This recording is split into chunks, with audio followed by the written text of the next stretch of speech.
तो दोस्तों अभी हम लोगों ने पूरे बहुत ही बेहतरीन ढंग से ये समझ लिया कि जो सार्वजनिक क्षेत्र के बैंक है, इन बैंकों को सरकार जो है प्राइवेट संस्थाओं को देने की बात कर रही है, इनको बेचने की बात कर रही है, इनका प्राइवेटाइजेशन करने की बात कर रही है। तो इस सिलसिले में आरबीआई ने सरकार को चेतावनी दिया, सरकार को अपने हिसाब से समझाया कि अगर आप इन बैंकों को, जो सार्वजनिक क्षेत्र के बैंक हैं, इन बैंकों का आप ऐसे ही प्राइवेटाइजेशन करते रहेंगे, निजीकरण करते रहेंगे, तो आने वाले समय में इसको आपको बहुत बड़ा नुकसान झेलना पड़ेगा, इसका खामियाजा आपको बहुत बड़ा भुगतना पड़ेगा। तो आरबीआई ने अपने तर्क के हिसाब से सरकार को समझाया कि आने वाले समय में आप जो इस बैंकों का निजीकरण कर रहे हैं, सार्वजनिक क्षेत्र के बैंकों का, इससे आपको नुकसान क्या क्या होंगे, आरबीआई ने इसको समझाया।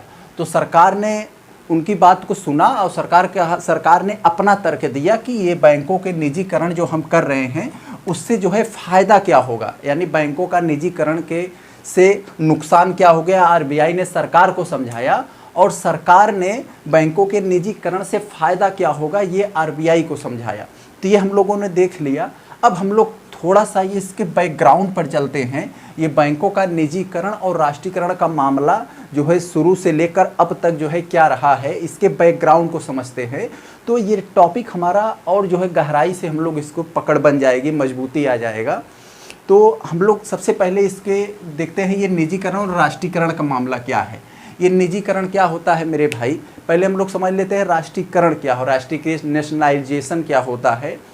तो जैसे कोई बैंक होता है, अगर उसका पूरा का पूरा मालिकाना हक सरकार के हाथ में होता है 100%, तो उसे राष्ट्रीयकृत बैंक कहा जाता है। अब जब सरकार उसे 100% से कुछ कम हो जाता है और 51% से ज़्यादा बैंक का जो मालिकाना हक सरकार के हाथ में होता है, तो उसे सार्वजनिक क्षेत्र के बैंक कहा जाता है। और जब किसी बैंक का मालिकाना हक 51% से कम हो जाता है तो वह सामान्यतः निजी क्षेत्र के बैंक को मान लिया जाता है, नहीं प्राइवेट बैंक मान लिए जाते हैं वो। तो इसको हम लोगों ने बहुत देख लिया कि ये निजीकरण, राष्ट्रीयकरण और सार्वजनिक क्षेत्र के बैंक क्या होते हैं। तो हम लोग चलते हैं इसके सबसे पहले टॉपिक पर। देखिए आरबीआई, सबसे पहले जो बैंक का राष्ट्रीयकरण किया गया था वो आरबीआई का किया गया था। हम लोगों को पता है आरबीआई की स्थापना 1 अप्रैल 1935 को हुआ था, आरबीआई एक्ट 1934 के तहत। उस समय आरबीआई जो है प्राइवेट हाथों में थी, यानी वो निजी क्षेत्र की बैंक थी। उसके बाद अपना देश आज़ाद हुआ और नेहरू जी प्रधानमंत्री बने। उसके बाद ये सबसे पहले आरबीआई का जो है 1 जनवरी 1949 को इसका जो है नेशनलाइजेशन कर दिया गया, यानी राष्ट्रीयकृत कर दिया गया, यानी कि पूरी का पूरा मालिकाना हक सरकार के हाथों में ले लिया गया आरबीआई का। तो ये हुआ सबसे पहले आरबीआई का जो है राष्ट्रीयकरण किया गया था।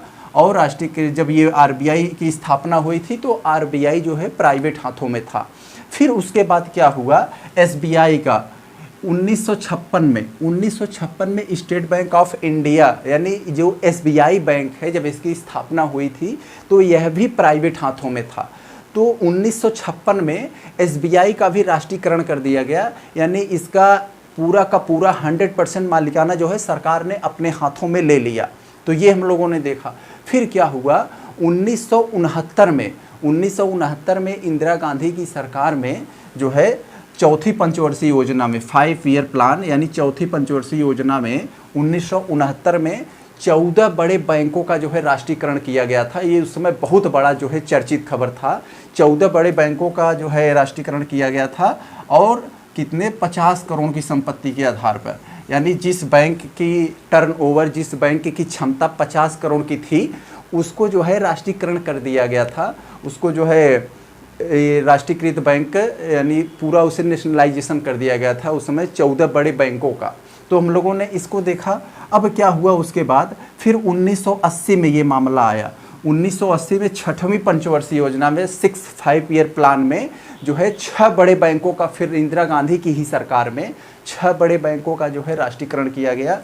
इस समय जो किया गया 6 बड़े बैंकों का, इस समय 200 करोड़ की संपत्ति के आधार पर किया गया था। कितने, 200 करोड़, यानी जिस बैंक की क्षमता जो है 200 करोड़ टर्नओवर की थी उसको जो है राष्ट्रीयकृत घोषित कर दिया गया था, नेशनलाइजेशन कर दिया गया था उस बैंक का। तो हम लोगों ने यहाँ एक छोटा सा व्यू देख लिया ये निजीकरण और राष्ट्रीयकरण का मामला का, यानी को निजीकरण से राष्ट्रीयकरण कैसे कैसे बैंकों का किया गया था, एक छोटा सा व्यू देख लिया। फिर उसके बाद हम लोग देखे होंगे सन 2019 के लास्ट में सरकार ने 10 बड़े बैंकों का जो है उस समय जो है कई बैंकों में जो है उसका विलय किया था।